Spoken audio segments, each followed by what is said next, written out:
Buenas tardes, amigos. Os doy la bienvenida al Espacio Luzarra. Mi nombre es Yolanda, soy voluntaria aquí en este espacio. El Espacio Luzarra es una asociación artístico-cultural donde en ella pues intervienen diferentes entidades y sobre todo pues está la Escuela de Filosofía Nueva Acrópolis, que diríamos que es la que le otorga el corazón, diríamos, la vida al Espacio Luzarra, porque todas las entidades que reúnen en torno a sí, pues de alguna manera están en sintonía con lo que es la Escuela de Filosofía. ¿Y qué es la Escuela de Filosofía? Pues diríamos que más allá de que este sea el lugar de encuentro donde nos encontramos todos los que participamos de esta escuela, la Escuela de Filosofía sería aquel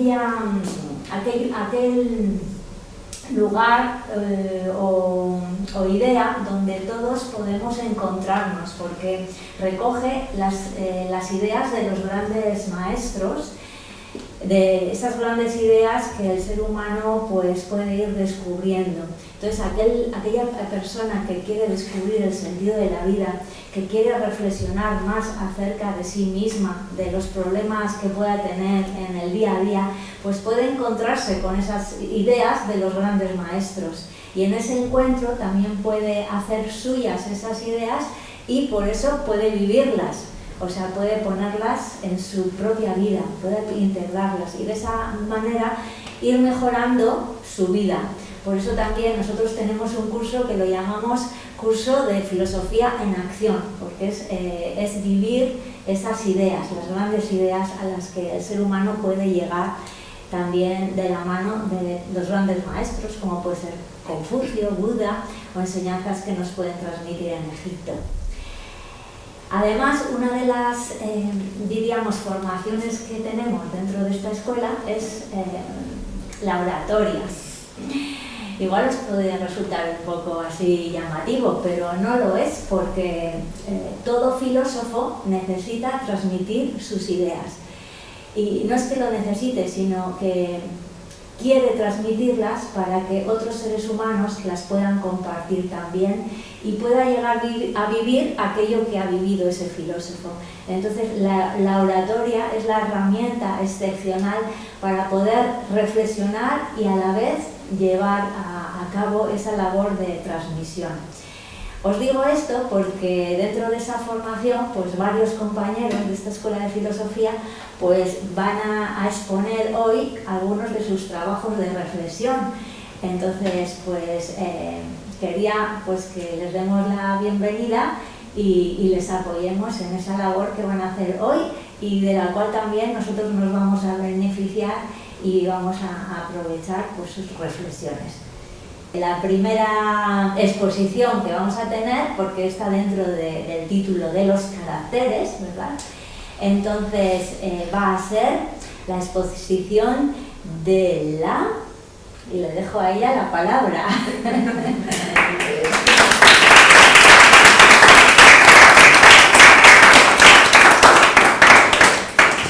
Hola, buenas tardes a todos. Mi nombre es María Ángeles y os voy a hablar de una virtud que es muy conocida, aunque poco practicada. Es la empatía. Vivimos en un mundo en el que hemos avanzado mucho a nivel tecnológico, pero no hemos avanzado a nivel humano. Esto hace que la tecnología sin una ética, sin una moral, pueda volverse peligrosa al utilizarse mal, como lo estamos viendo en nuestros días, muchas veces deshumanizando a las personas. Por eso creemos que es muy importante rescatar los valores humanos y las virtudes morales para poder convivir como verdaderos seres humanos. Entonces, una de estas virtudes tan necesarias en nuestro tiempo es la empatía, como decía. Cuando nos imaginamos a alguien empático, pensamos en una persona que escucha muy atentamente a otra, que continuamente le da la razón y que se compadece sintiendo las mismas emociones que esa persona, de tristeza o de alegría. Sin embargo, esto no sería empatía, esto más bien sería sensiblería. El empático escucharía atentamente a la otra persona, tratando de comprenderla, pero sin dejarse arrastrar de las emociones ni renunciar a sus propias convicciones. La palabra empatía en realidad es una palabra moderna. Antiguamente no existía esta palabra. Fue tomada del griego a principios del siglo XX por la psicología y se ha definido como la capacidad de introducirse en lo que experimenta otra persona. Esta palabra empatía procede del adjetivo empatés, que significa afectado, emocionado, que se apasiona internamente. Este adjetivo está compuesto del prefijo en, que significa hacia adentro, en el interior, y patos, que significa padecimiento, sentimiento, afección, enfermedad. Hay muchas palabras de origen griego que tienen esta raíz, como simpatía, antipatía, apatía, telepatía y muchas otras. Vamos a distinguir también lo que es la simpatía de la empatía, porque a veces se puede confundir. Son palabras bastante semejantes, pero tienen sus diferencias. La simpatía es cuando compartimos afectos y emociones con otra persona, pero porque hay una afinidad que se da de forma espontánea. Por lo tanto, podemos decir que tiene un carácter subjetivo, mientras que la empatía es objetiva, crítica y reflexiva. Lo contrario de la simpatía es la antipatía. Y ambos son dos extremos, pero en ambos casos habría una dependencia emocional de los demás. En el caso de la simpatía, claro, cuando una persona nos cae bien y estamos a gusto con ella, pues buscamos su compañía, hay una dependencia de alguna manera. Y en el caso contrario también de la antipatía, pues claro, en este caso la persona me cae mal, no la soporto, no quiero ni verla, aunque muchas veces ni la conocemos realmente, pero ya nos cerramos y no queremos ni conocerla.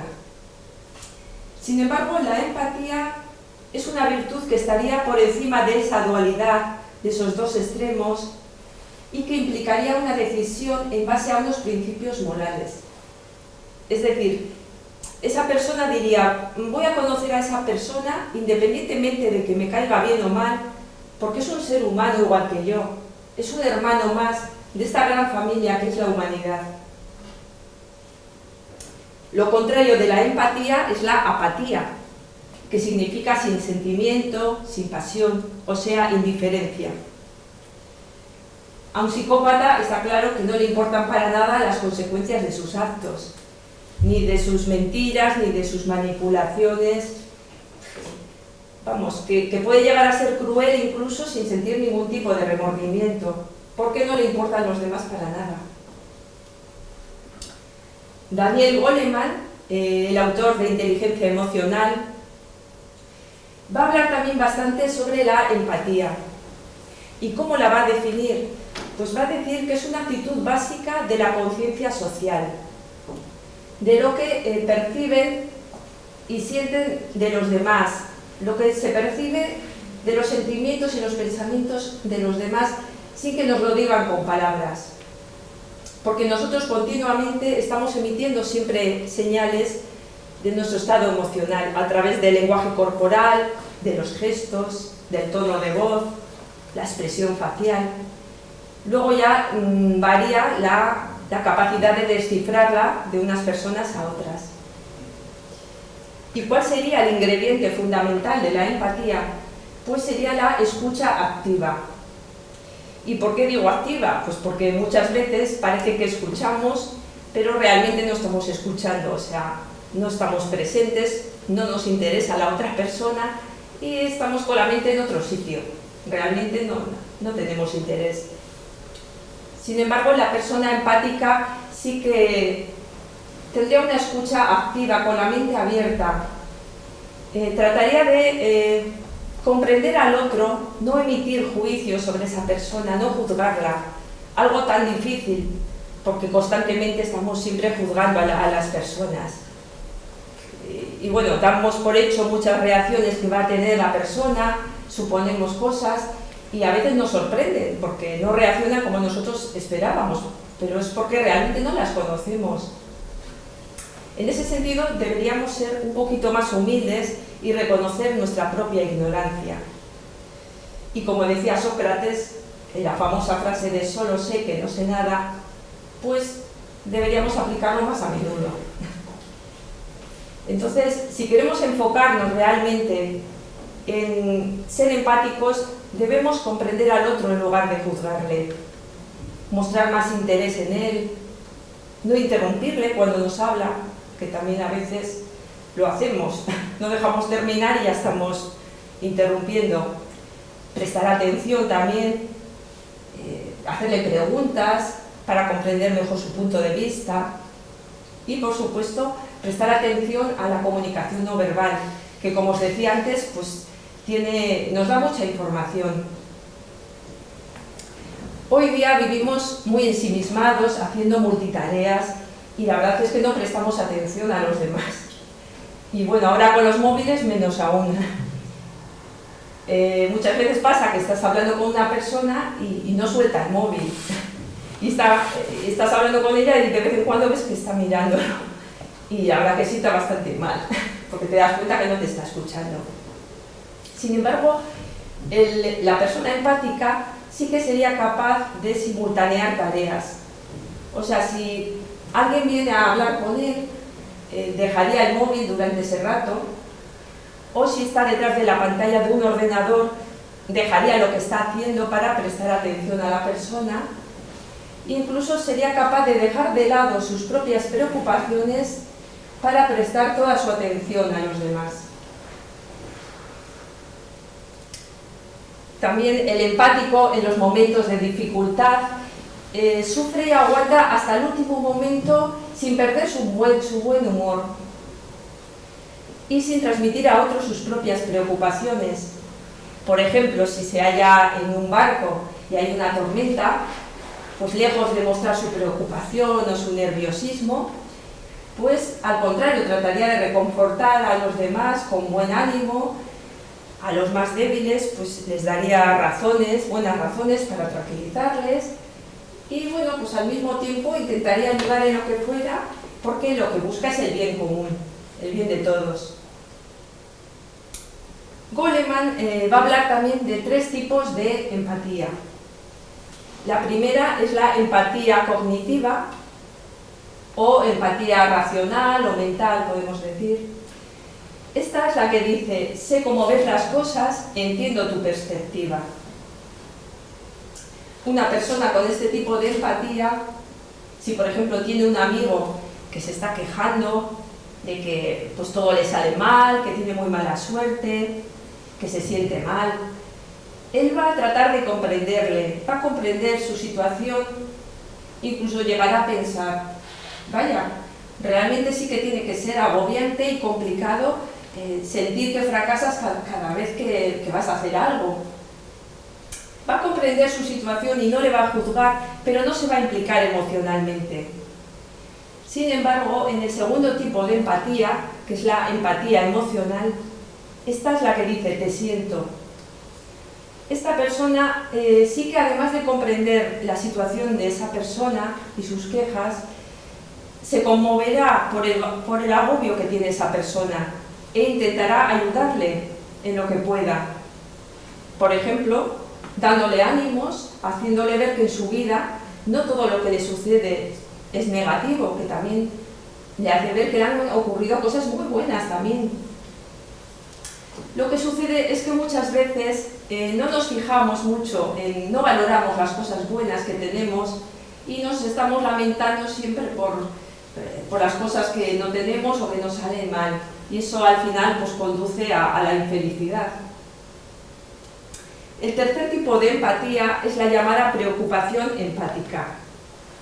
Esta es la que dice: noto que necesitas ayuda, estoy dispuesta a dártela espontáneamente. Este tipo de empatía la podemos ver más habitualmente, porque siempre que hay alguna persona que se encuentra mal siempre hay personas que enseguida van a ayudar, y eso lo vemos bastante a menudo.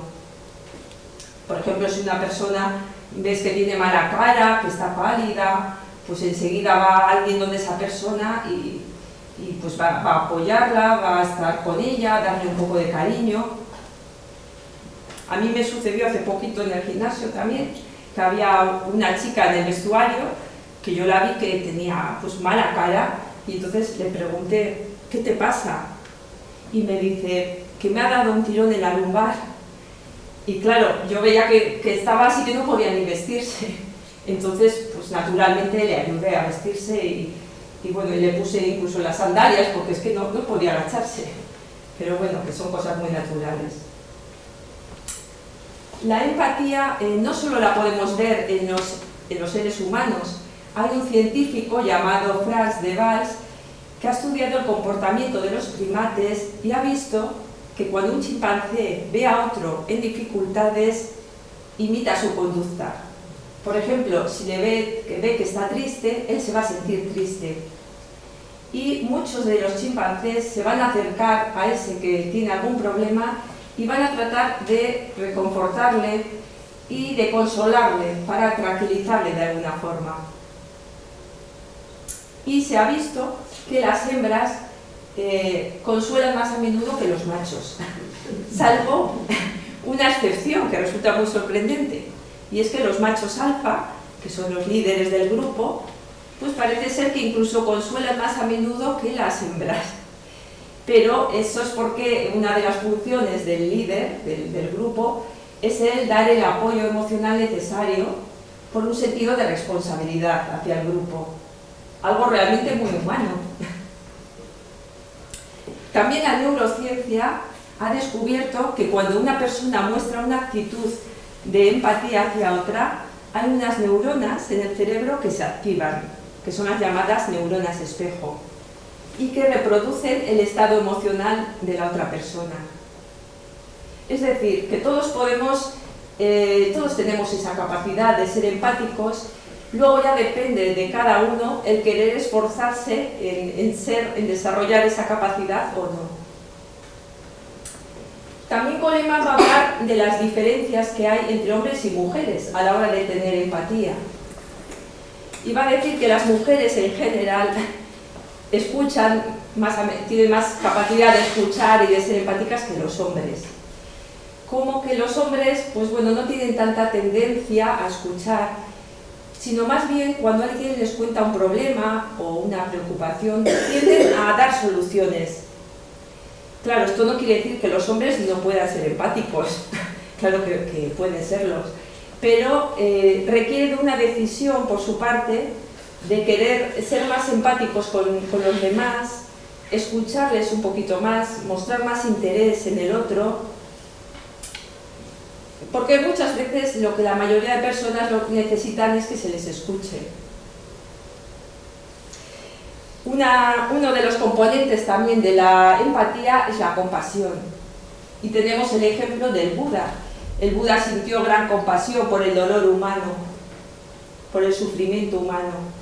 Y eso fue lo que le movió a buscar las causas del dolor y a aliviar el sufrimiento humano. A partir de ese momento, él se preguntaba continuamente cómo es posible disfrutar de tanta alegría cuando hay tantos seres humanos que están sufriendo, seres humanos que envejecen, que enferman, que mueren, porque todos vamos a enfermar tarde o temprano, a envejecer y por lo tanto a morir. Entonces, ¿qué podemos aprender nosotros de todo esto? Pues que no somos islas, que no vivimos solos, vivimos con los demás, somos seres sociales. Todos formamos parte de un todo y cada uno somos una pequeña parte de ese todo. Y lo que cada uno hace o no hace repercute en los demás, porque todos estamos conectados. Uno de los obstáculos, precisamente, de la liberación del ser humano es justamente la separatividad, el creernos algo separado. el no sentirnos que formamos parte de un todo armónico. Si reconocemos el sufrimiento de los demás, si llegamos a entender que ese sufrimiento es como el nuestro, nos será más fácil ser empáticos con los demás y unirnos más a ellos. Para practicar esta virtud debemos alejarnos también de la apatía, como decía antes, la indiferencia y el egocentrismo, el creernos el centro del universo y no tener en cuenta a los demás. Porque cuando tú reconoces que la empatía es un valor, que el haberte sentido comprendido tiene un enorme poder liberador, entonces empiezas a practicar. Y cuando vas a juzgar, paras el juicio y dices, no, voy a escuchar, voy a preguntar. Y poco a poco lo vas integrando en ti hasta que se va convirtiendo en una virtud. Porque las virtudes se pueden practicar.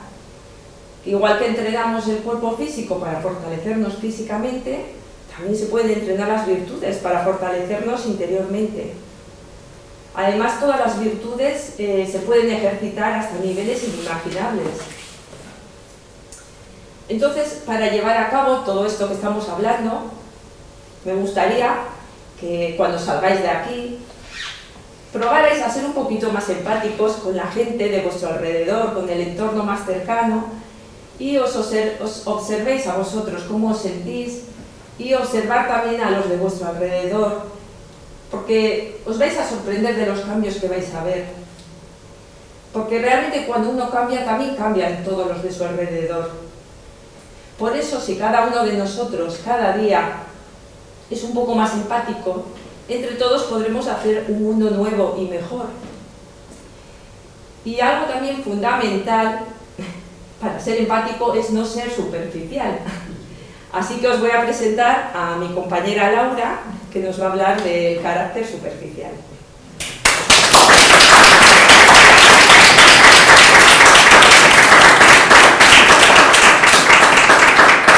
Muchas gracias. Pues hoy voy a hablaros de este carácter en el que quiero profundizar, aunque parezca paradójico, y ver lo que podemos aprender de ello.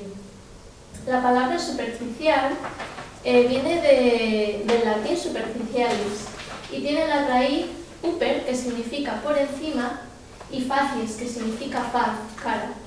Entonces estamos hablando de la cara más externa de algo.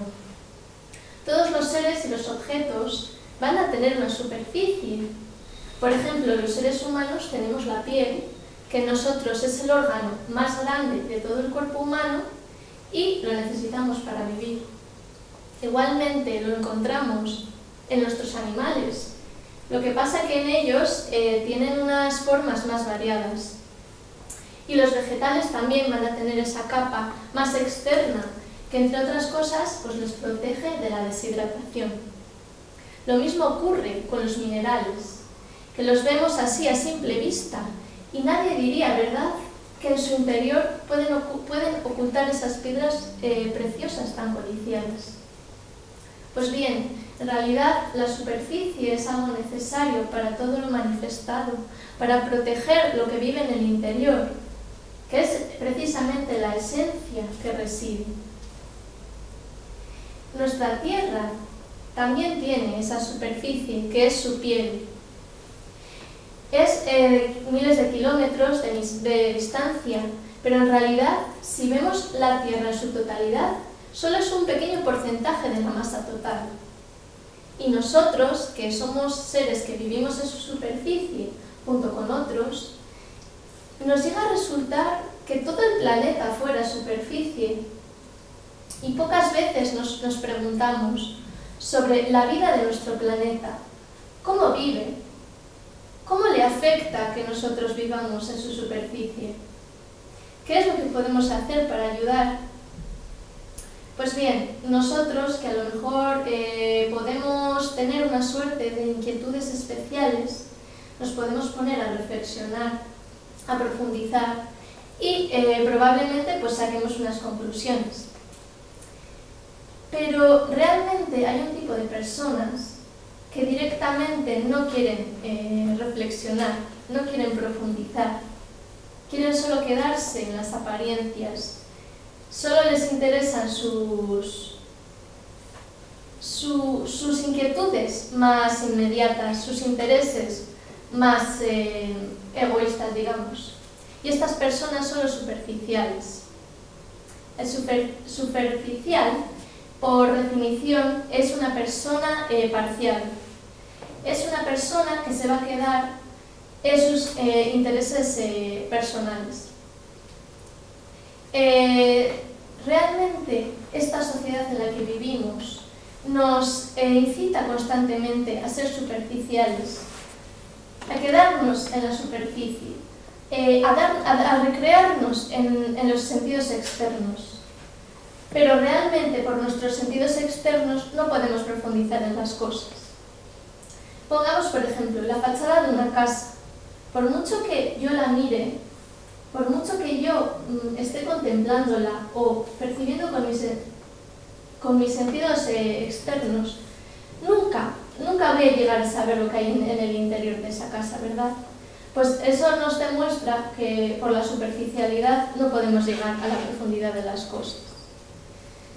Y el superficial le da demasiado valor a los sentidos externos. Y además quiere que todo el mundo perciba lo mismo que él por esos sentidos, porque es muy cómodo, ¿no? Pero nosotros sabemos que eso no es posible. Nos ha pasado en muchas ocasiones que ante un mismo color una persona lo puede ver verde y otro azul, o estas ilusiones ópticas, una persona puede ver una determinada cosa y otra diferente. Así que pues tenemos que nuestros sentidos externos no son necesarios para movernos en nuestro mundo cotidiano, pero nos dan unos datos que cada uno va a interpretar de una forma diferente.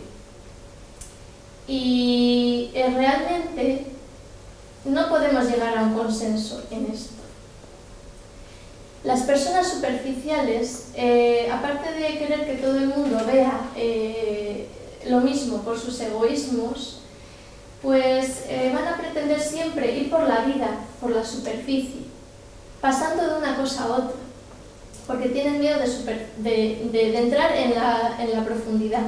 Es como si las cosas, si entran en la profundidad de las cosas, le da la sensación de que no van a poder salir, que se van a quedar atrapados, ¿verdad?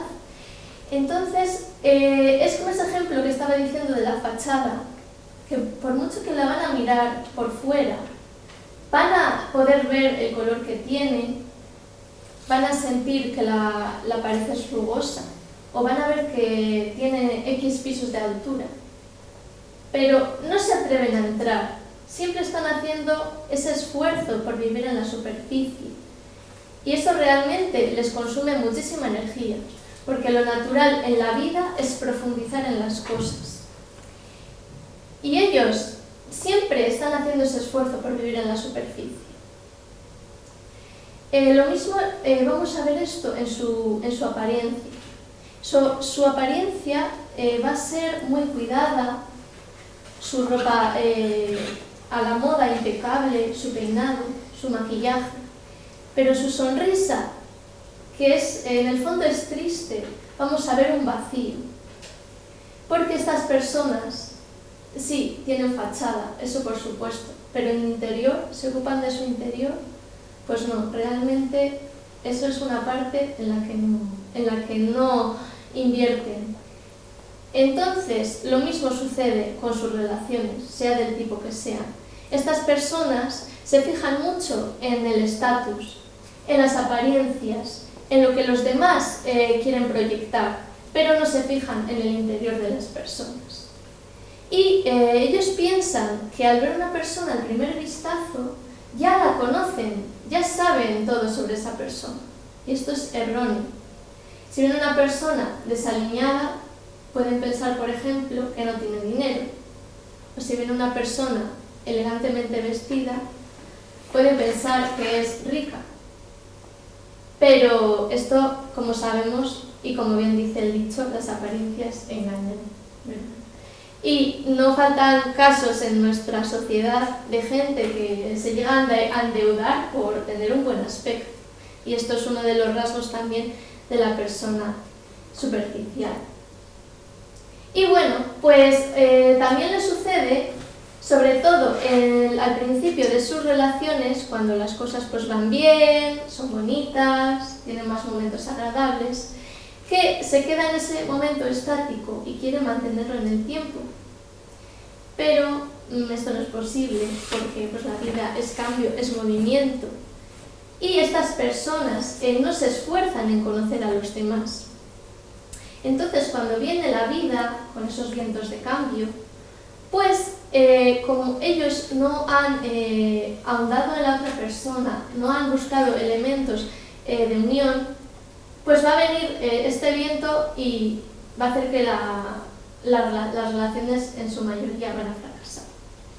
Es a modo de un árbol, ¿verdad?, que no tuviera sus raíces profundamente asentadas en la tierra, y a la primera de cambio, cuando vienen los vientos, que pueden ser muchas cosas, los problemas, las dudas, las indecisiones, etcétera, pues se lleva por delante ese árbol. Lo mismo puede pasar con las señalizaciones que ponen en el mar, ¿verdad?, que si no las atamos a la tierra, pues viene la corriente, se las va a llevar y van a acabar en cualquier sitio, ¿verdad? Entonces, pues bien, lo mismo que sucede con esto, pensamos, los seres humanos necesitamos tener raíces, necesitamos tener esos elementos duraderos que nos hagan estables, que nos hagan fuertes e inmutables. Pues la respuesta es que sí, que si queremos ser seres humanos fuertes, resistentes y que no cambiemos a la primera de cambio, pues necesitamos esos elementos más internos y fuertes que nos construyen. Porque ¿qué pasa? Que la persona superficial que carece de estos elementos pues es una persona volátil, es una persona débil, piensa de una forma y actúa de otra, un día va a tener una opinión, otro día lo va a cambiar, y así pues lo van a arrastrar las modas, las opiniones, y al final el viento lo va a tirar. ¿Y qué pasa? Que encima el superficial, que no se conoce a sí mismo, va a culpar a ese viento que lo tiró, porque tiene un profundo desconocimiento sobre las causas profundas de las cosas y sobre sí mismo. Si por un momento este carácter dejara de mirar tanto hacia el exterior y en las circunstancias y comenzara a profundizar dentro de sí mismo, vería que tiene un interior, y poco a poco, profundizando, vería que tiene un centro. Sí, tiene un centro, como todos los seres.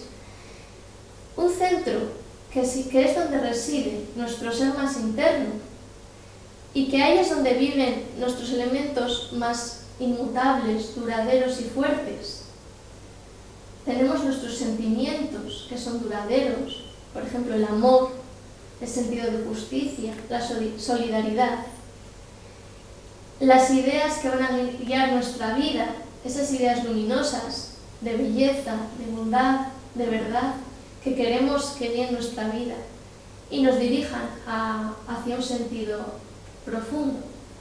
Y esto no lo estamos cambiando todos los días, ¿verdad? Lo sentimos como propio, y esto es realmente lo que nos va a dar un sentido a nuestra vida. Pues, siguiendo con todo esto, el centro también podemos decir que es la parte más elevada de nosotros mismos. ¿Por qué? Porque si estamos ahí arriba, vamos a poder ver todo nuestro entorno y a nosotros mismos. Por eso es que está más elevada, nos permite observarlo todo. Y bueno, sí que es cierto que hay elementos que van a vivir más cerca de nuestro centro, que son los más duraderos, y otros que van a estar más en la periferia. Por ejemplo, pues los de la propia supervivencia, que son más mutables. Pero si estamos en nuestro centro, si estamos ahí bien plantados, vamos a poder ordenarlo todo en su sitio y controlarlo. Y todo cabe. Cuando una persona está en su centro, todo cabe. Está allí fuerte, no se va a dejar arrastrar por las circunstancias Y lo más pasajero, que también hay que vivirlo porque estamos en esta existencia, pues también va a ser capaz de sobrellevarlo. ¿Y cómo hacemos para acercarnos a este centro? Pues bien, los grandes maestros de la humanidad nos han enseñado que la forma adecuada es mediante la concentración, que también viene de la palabra centro. Entonces la concentración es poner nuestra atención en ese centro y poner en marcha todo lo que vive allí, porque realmente así es como vamos a crear ese vínculo, vivir nuestros sentimientos más inmutables, más duraderos, esforzarnos por tener ideas firmes y que no sean un día unas, otro día otras y cambien con las circunstancias, sino que seamos seguros y podamos enfrentar las circunstancias que vengan. Y en realidad esto es lo que nos va a construir como seres humanos profundos y nos va a permitir pues echar nuestras raíces. Porque una persona superficial que carece de este centro, hay que decir que en este desconocimiento que tiene, como no ve lo que le sucede, le acaban ocurriendo una serie de circunstancias que va a decir, pues yo esto no sé cómo me ha pasado, no lo he visto venir. Y entonces pues se va a enfadar, se va a criticar a los demás, va a echar la culpa siempre hacia afuera, la culpa la tienen los demás, incluso consigo mismo. También se trata de una manera muy superficial, porque quizá va a decir, quiero cambiar esto de mí mismo, pero si esa persona no profundiza o no se pregunta, ¿por qué me sucede a mí esto? ¿Qué herramientas puedo yo poner en marcha para cambiar? Pues en realidad se va a quedar igual. Se va a limitar a decir que esto no vuelva a pasar más, que nos podemos decir a nosotros mismos, esto que no me vuelva a pasar. Pero si en realidad, ¿qué hacemos para que eso no nos vuelva a pasar? No va a ocurrir así como así. Tenemos que ser también más profundos con nosotros mismos, no tratarnos de manera tan superficial, porque nos exigimos cosas, pero luego no trabajamos por ellas. Y claro, las cosas hay que trabajarlas y hay que ser justos con uno mismo también. En eso tenemos que ser profundos y ayudarnos a nosotros mismos. Pues yo os quiero invitar realmente a ejercitar esta virtud, que es la concentración, para la cual pues tenemos también muchos aliados que nos pueden ayudar a vivir esos elementos pues más duraderos, a despertar en nosotros los sentimientos.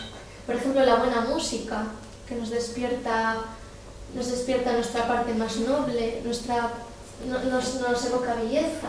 O las buenas lecturas, que nos ayudan a formarnos esas ideas que van a cambiar nuestra vida, que vamos a poder hacer frente, ¿no? al mundo, que muchas veces nos va a intentar tumbar y nos va a intentar decir que nuestras ideas no son correctas, pero si son ideas realmente profundas y válidas, tenemos que luchar por ellas. Así que seamos como esa pequeña semilla, que sí que es cierto que al principio puede estar cerrada en sí misma, en su ombligo y no ve más allá, pero que es capaz de brotar y de echar unas raíces profundas y al mismo tiempo crecer para ser unos referentes de profundidad, que realmente esta sociedad lo necesita, porque esta sociedad hoy en día, por desgracia, vemos que muchas veces se ahoga en su propia superficie y es algo muy triste. Por eso pues practiquemos a ser más profundos, a reflexionar, a tener ideales profundos que llenen nuestra vida.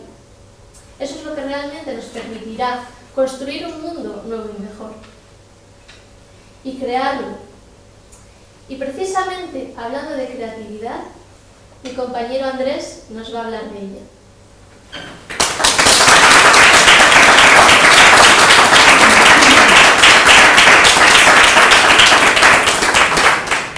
Muchas gracias. Decía Albert Einstein que la creatividad es la inteligencia divirtiéndose. Y con esta frase yo debería dar por terminada mi intervención esta noche. Porque ciertamente, si pretendemos ser creativos, necesariamente tenemos que usar la inteligencia, porque no están separadas una cosa de la otra. Habitualmente solemos reconocer que una persona creativa es aquella que puede hacer cosas originales y novedosas. Originales y novedosas. ¿Y qué tiene que ver esto con la creatividad?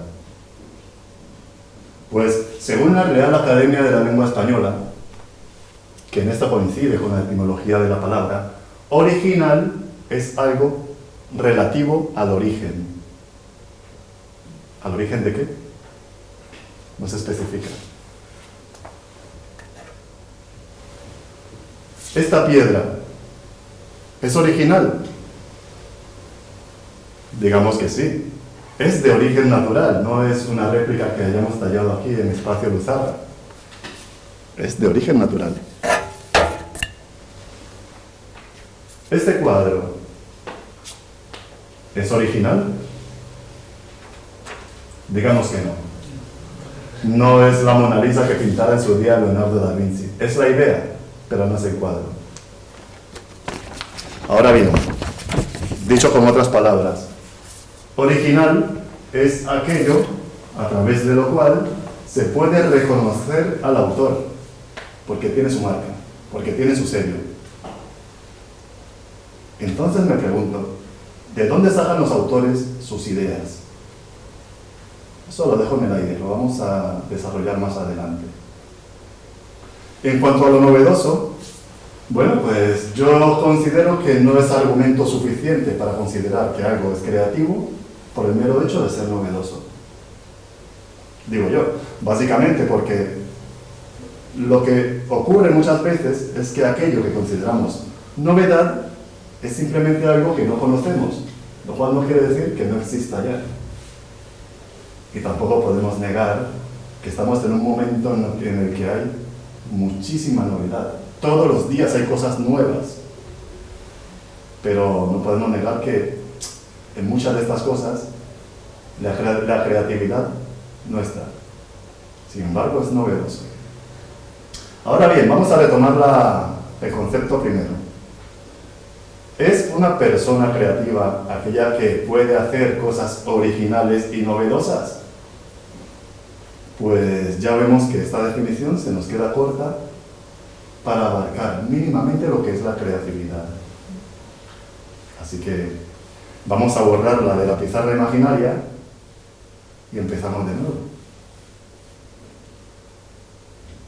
La siguiente definición se ajusta mejor a la realidad. Y es que viene a decirnos que creatividad es la capacidad gracias a la cual se pueden generar nuevas ideas o nuevas asociaciones entre las ideas ya conocidas. Esto ya está más claro, ¿no? Fijaros, nos está hablando de una capacidad. No nos dice la definición que es un don que los dioses han dejado a unos cuantos privilegiados. No es un don, es una capacidad. Y eso quiere decir que las tenemos todos. Todos podemos ser creativos e inteligentes, ciertamente. Algunos en mayor medida que otros. ¿Y esto por qué? Pues porque algunos, esto es como una respiración. Algunos han puesto su conciencia en ello y respiran mejor que otras personas. Bueno, pues algunas personas son más creativas que otras porque trabajan con su inteligencia, con su creatividad. ¿Y esto cómo funciona? ¿Cómo se materializa una idea? Bueno, vamos a explicarlo. Y lo voy a hacer de manera gráfica, que yo creo que con imágenes nos entendemos mejor. Nuestros ideales, nuestros proyectos, nuestros sueños, nuestras creaciones, incluso los diferentes problemas que debemos resolver a diario de manera creativa, están en un lugar al que llamamos pensamiento, sí, tienen forma de pensamiento, ¿vale? Entonces, vamos a coger uno de estos pensamientos como si fuera una flecha. ¿Vale? Pongamos por ejemplo que vamos a resolver un problema de manera creativa. Cogemos ese pensamiento, lo tensamos en el arco de la conciencia, porque un pensamiento sin conciencia no es un pensamiento, es otra cosa. Eso es una creencia. Fijaros, cuando decimos, yo creo que, yo creía que, es que ahí no hemos puesto la conciencia. Seguramente no. Y luego están las fantasías de las que luego hablamos. En fin, que cogemos el pensamiento, lo tensamos en el arco de la conciencia. ¿Qué va a hacer la conciencia? Como una brújula, decirnos hacia dónde dirigir ese pensamiento. Y lo soltamos hacia el mundo de las ideas. Ese es el origen, el mundo de las ideas. Entonces, ese pensamiento, cuando va atravesando diferentes estadios, no es otra cosa que nuestra voluntad, nuestra conciencia, queriendo saber. Queremos comprender para resolver el problema.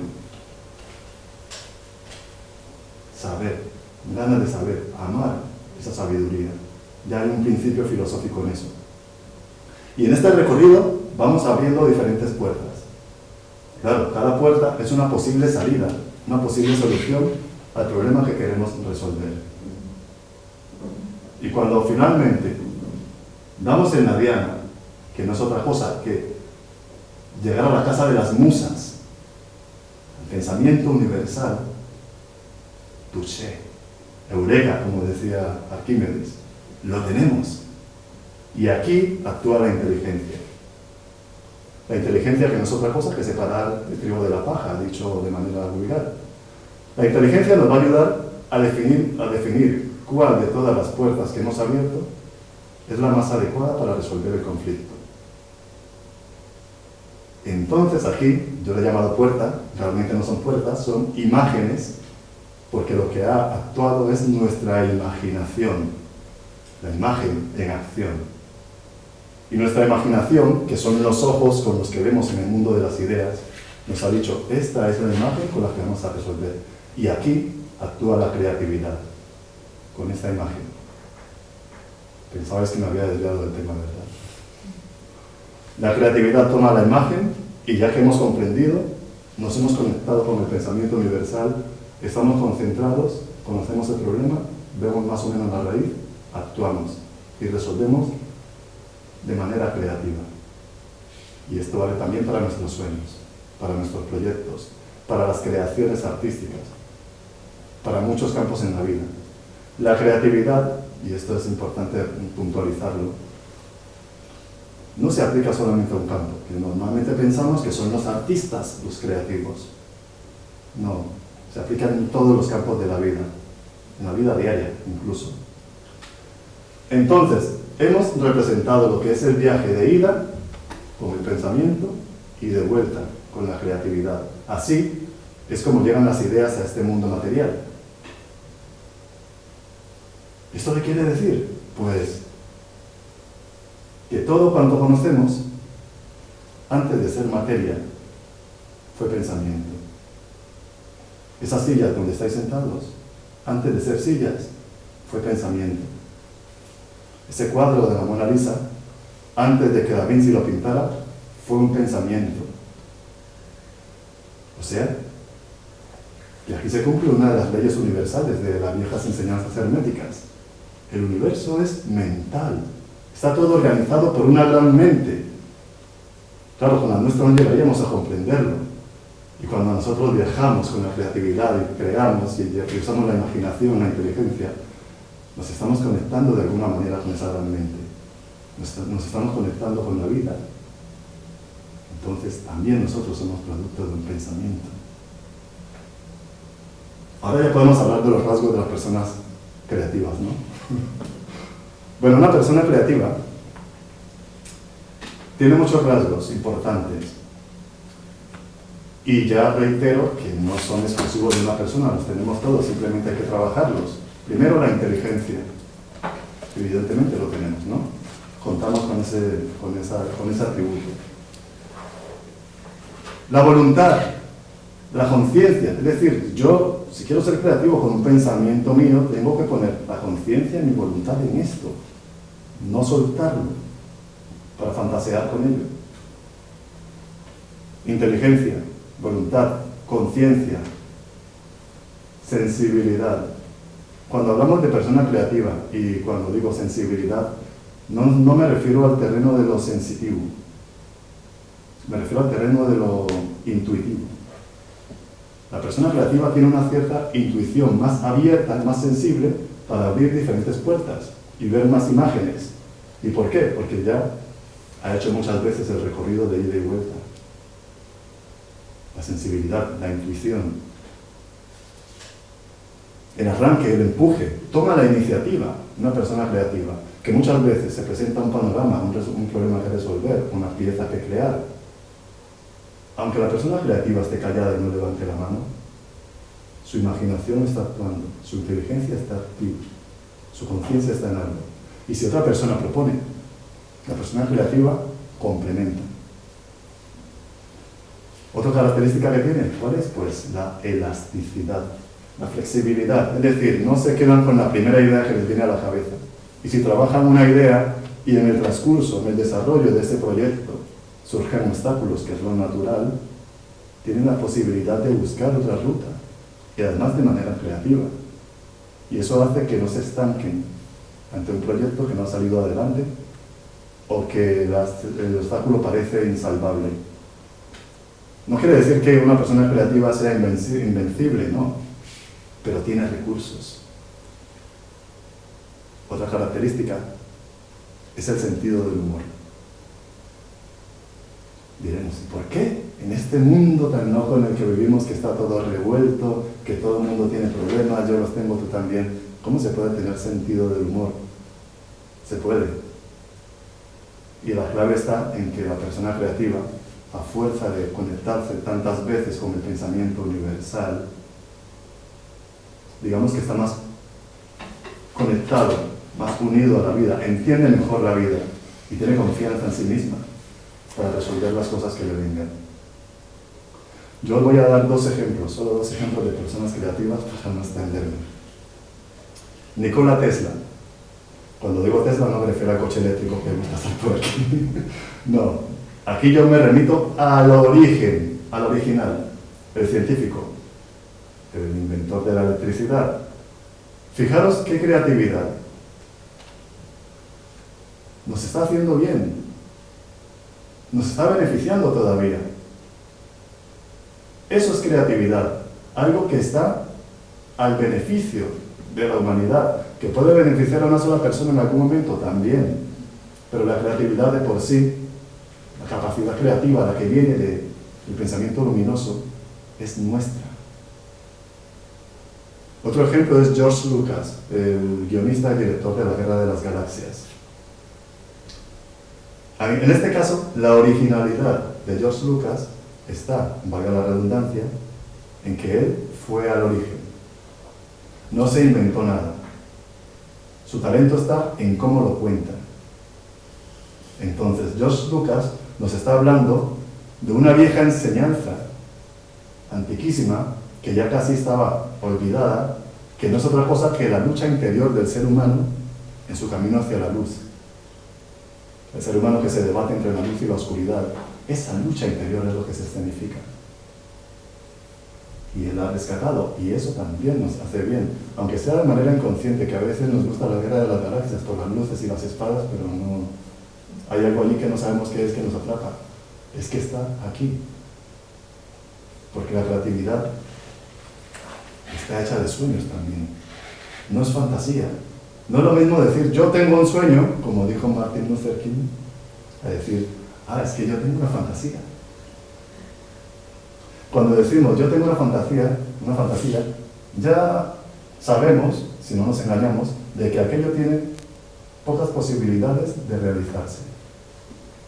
Sin embargo, cuando decimos, yo tengo un sueño, ahí hay una fuerza latente, que nos da energía para ir en busca de ese sueño, para ir detrás, para emprender el viaje de ida y vuelta y traer ese sueño aquí, a este mundo terrenal. ¿Y por qué lo de Martin Luther King vibra con nosotros? Pues porque Luther King está hablando de un sueño que albergamos en el corazón de todo ser humano, en el corazón de la humanidad, que no es otra cosa que la fraternidad. Ese es el sueño de la humanidad. Y en este caso Él nos lo ha traído desde el pensamiento universal.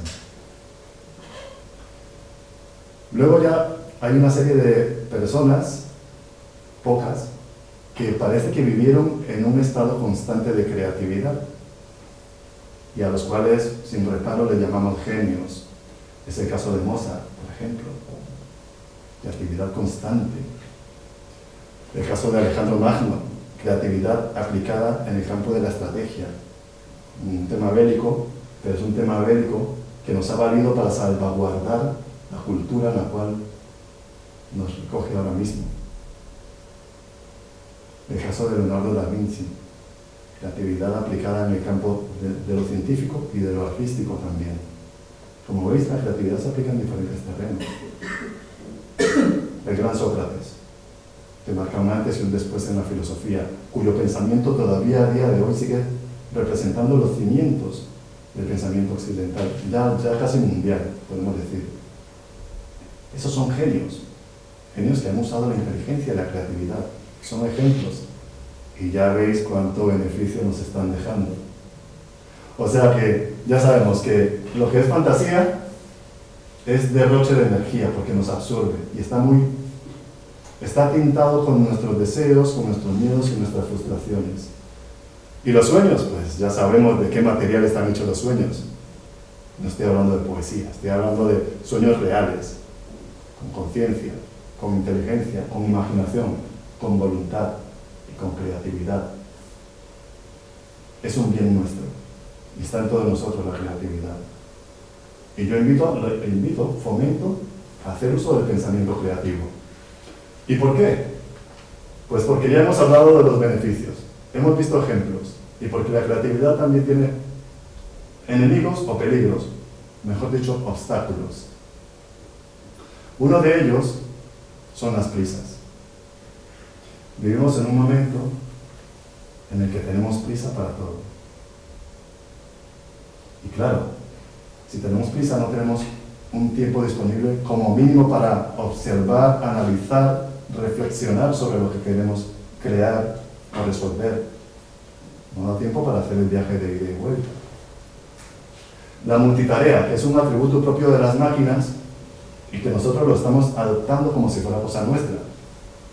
Que lo podemos hacer perfectamente, el ser humano tiene unas capacidades tremendas, podemos ser multitarea, pero imaginaros si nosotros nos dedicáramos a hacer una sola cosa cada vez y cuando terminamos esta cosa hacemos otra. No es lo mismo eso que tener 4 o 5 cosas al mismo tiempo. Claro, ahí la creatividad es muy difícil de aplicar. Otro enemigo de la creatividad es la presión social, que parece que no. ¿La presión social en qué sentido? Pues que el pensamiento divergente, o sea, que se desmarca de lo común, no está muy bien visto, no está muy bien aceptado porque la creatividad lo que hace es modificar lo que se ha establecido ya, o crear cosas nuevas. Y muchas veces estamos bastante cómodos dentro de nuestra zona y simplemente el hecho de un pequeño cambio ya es una molestia. Por eso es un limitante para la creatividad. La inteligencia artificial, la tenemos aquí, ha llegado para quedarse, no la vamos a demonizar. Solo que yo invito a ser precavidos, porque por lo visto este dispositivo, este mecanismo, tiene la posibilidad de realizar algunos trabajos creativos que hasta ahora los venimos haciendo con nuestros atributos naturales. Claro que sí. ¿Y esto qué implica? Que si este dispositivo hace ciertos trabajos, corremos el peligro de ya no comunicarnos con nuestro mundo imaginario. Una cosa más. Ya nos hemos alejado de la idea de lo sagrado y del rito. Ya no queremos saber nada, estoy generalizando. Ya no utilizamos la filosofía como herramienta de un correcto pensamiento para entender, para comprender y encontrar el sentido de la vida. Ya no lo utilizamos de esa manera. Bueno, por lo menos aquí lo intentamos. Y os aseguro que lo conseguimos. Pero a nivel general, ya no se usa de esa manera. La virtualización de la vida cotidiana. Otro problema para la creatividad. Porque ya las relaciones entre las personas, que suele ser normalmente, naturalmente, de tú a tú, la estamos haciendo a través de pantallas, a través de aparatos. Y en algún momento ya las relaciones emocionales también se darán, bueno, si se está dando ahora mismo, a través de aparatos. Y si encima de esto está amenazada nuestra creatividad, nuestra capacidad creativa por el mero hecho de no usarla, yo me pregunto qué va a ser de la condición humana. Entonces, por eso invito a usar el pensamiento creativo. Porque tenemos la capacidad, es confianza, tenemos la capacidad, hay que creer en ello. Porque somos inteligentes, porque somos los artífices de nuestro destino y porque lo tenemos. 4 atributos básicos de la inteligencia: atención, concentración, imaginación y creatividad. Eso lo tenemos, está al alcance de todos. Por eso tenemos que ser creativos. Somos los artífices de nuestra vida y hagamos de ella una obra de arte. Y si es posible, pues con sentido del humor y con buen ánimo. Y bueno, y ahora mi compañero Hasid nos va a hablar de un carácter que denota una clara falta de creatividad: el celoso.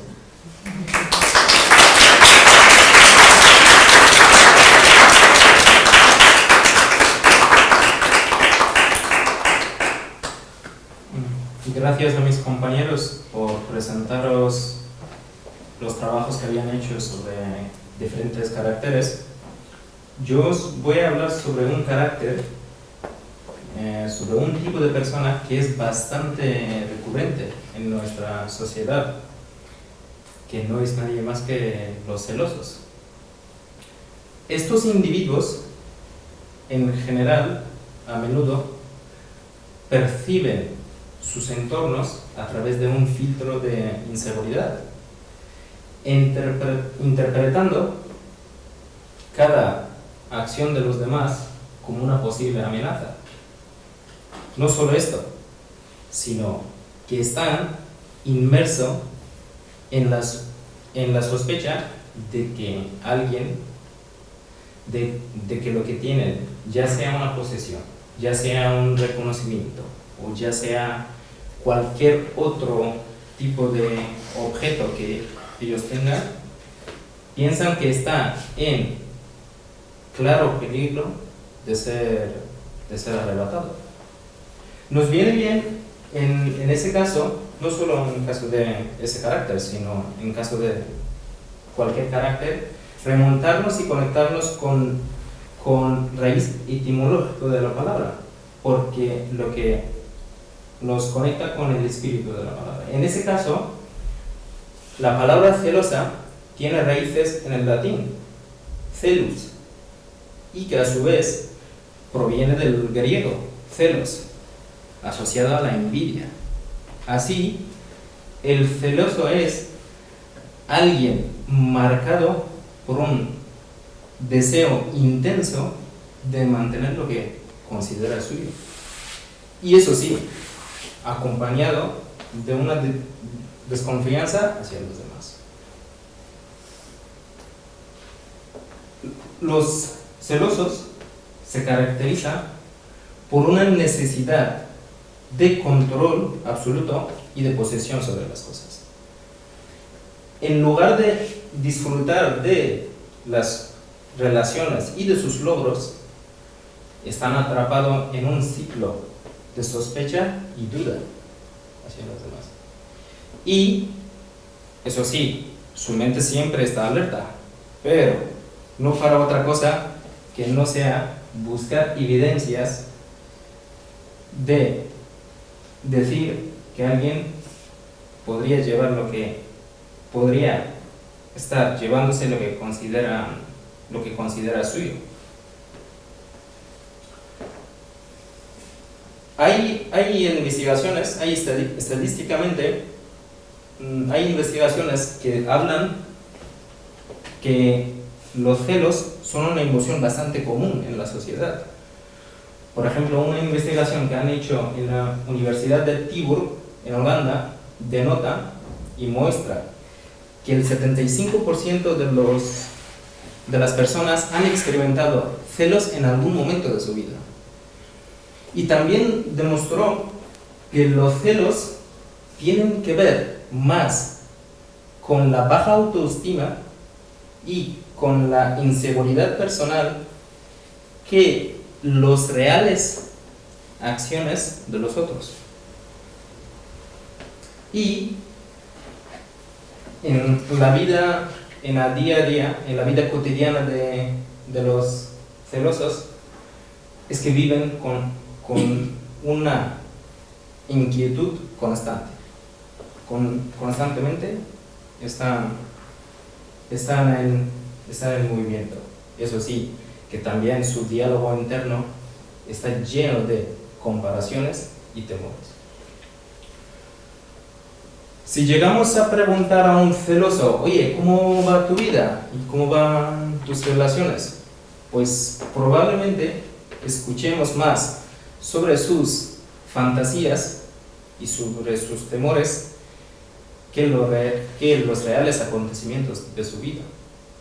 Como está atrapado en la sospecha y duda, si encuentra a su pareja hablando con alguien, ahí dice, ya se está cocinando algo aquí, algo me está escapando. Y si ve un compañero que recibe un reconocimiento en el ámbito del trabajo o en otros ámbitos, pues ya está pensando, ¿por qué no he sido yo quien lo recibió? Nos viene bien hablar sobre diferentes tipos de celosos, porque no todos experimentan ese problema en el mismo grado. Algunos más, algunos menos. Por ejemplo, en caso de celosos comparativos, pues este celoso constantemente se compara con los demás. Y se compara con los demás para autoconvencerse de que es mejor que los demás. Y no solo esto, sino ve todo hacia afuera, no trabaja nada en sí mismo para mejorarse a sí mismo. Y otra cosa que obviamente pues, no le ayuda nada es que cualquier logro, cualquier trabajo, reconocimiento que reciban los demás es algo que sufre mucho por ello y no lo percibe nada bien. Tenemos también el celoso de tipo controlador, que pues piensa y además necesita tener un control absoluto sobre su entorno y sobre todo lo que rodea. Pero además está equivocado, porque es imposible tener control absoluto sobre todo. No se puede tener control sobre lo que no está a nuestro alcance, que son muchas cosas. Y además piensa de que teniendo control y limitar las interacciones de su amigo, de su pareja, pues lo que hace es que le evita que le traicione. También tenemos el tipo vulnerable. Ese ya sufre bastante porque, primero para empezar, siente que está en inferioridad de condiciones. Siempre, pues dice, oye, a mí me ha tocado la China, la vida no me ha dado suficiente, pues yo estoy en inferioridad de condiciones y no puedo competir o no puedo estar a la altura como los demás. Y además tiene miedo de que su entorno, su pareja, lo reemplacen por alguien mejor.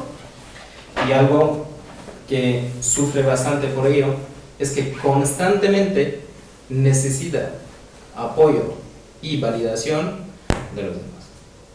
También tenemos el tipo silencioso, que ese ya traba todo en cualquier situación. Bueno, pues no actúa y eso sí, guarda rencor hacia los demás y constantemente se va alejando de los demás. Que no se olvida de del tipo reactivo, que ese lo intenta arreglar de otra manera. Por ejemplo, si ve su pareja hablando con alguien, directamente se pone en el medio y dice, a ver qué está pasando aquí. Y obviamente pues habrá veces que intenta arreglar la situación, si es que consigue arreglarlo. Por sus propios temores, pues está pensando que lo puede arreglar. Todos los celosos ven la realidad distorsionada. Y para mejorar, lo que tienen que hacer es desarrollar confianza en ellos mismos, en sí mismos y en los demás. ¿Cómo lo pueden hacer? Estar atentos a los propios comportamientos en vez de a los demás. Eso lo que les hace es que combaten con esa actitud, combaten sus fantasías y superan a sí mismos. Y que tengan la oportunidad de observarse a sí mismos. ¿Y cómo pueden observar a sí mismos? Pues que se comparen con ellos mismos en vez de a los demás.